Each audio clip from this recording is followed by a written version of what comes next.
Hop. Bu ham FTC type integrallar ekan. Scholarshipda ko'proq keladi. Kontraktda ham bunchalik darajada emas, lekin tushadi. Shunga o'xshash.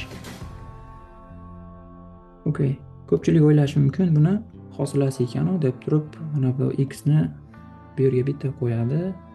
Sinus 0 bo'lib ketadi. Bo'ldi, hosilasi 0 degani.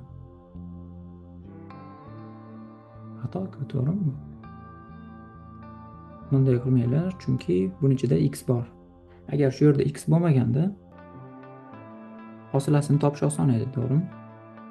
T o'rniga x ni qo'ysak bo'lardi. Bunda x aralashgan. Qanaqa fikrlar bor?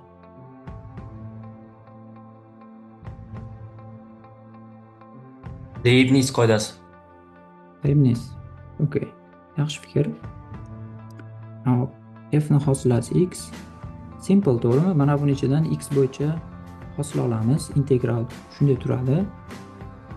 Biz aslida mana bunday qilib yozishim kerak, lekin aytib ketyapman, hosil olasizlar. Bunda x bo'yicha. Nima bo'ladi x bo'yicha hosil olsanglar? T bu oddiy constant, to'g'rimi? Birinchi sinusdan olamiz. Cosinus x minus t. Keyin ichidan oladigan bo'lsak-chi, x minus t hosili x bo'yicha. 1 yozish shart emas. D t plus o'sha FTC parti bor. Endi bu yerda t o'rniga qo'yadigan bo'lsangiz, nima chiqadi? Mana bu yerda. Bunga emas. Sorry.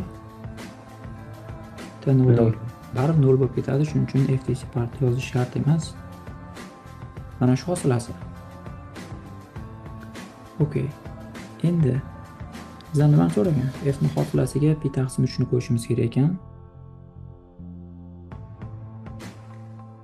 Taqsim 3 0 taqsim 3 t ko'paytirilgan cosinus pi taqsim 3 minus t.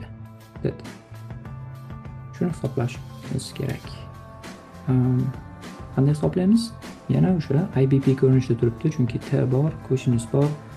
Buni bu yerga olib kirishimiz kerak. 0 taqsim 3 t nima bo'ladi buni boshlang'ichi? Minus chiqadi. T sinus pi taqsim 3. Adashmadimmi? To'g'rimi? To'g'ri. Okay. Ko'paytiraman.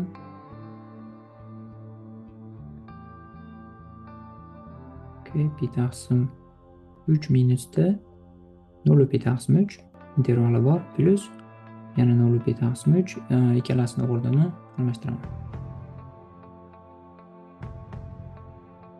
Mana shunday. Okay. Hisoblab qo'yamiz.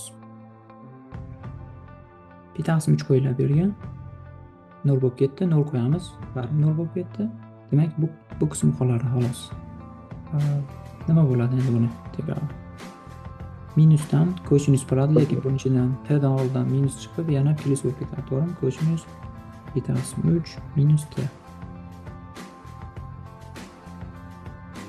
Pi taqsim 3 t 1 ga teng. Keyin minus cosinus pi taqsim 3. Necha bo'ladi? 1 taqsim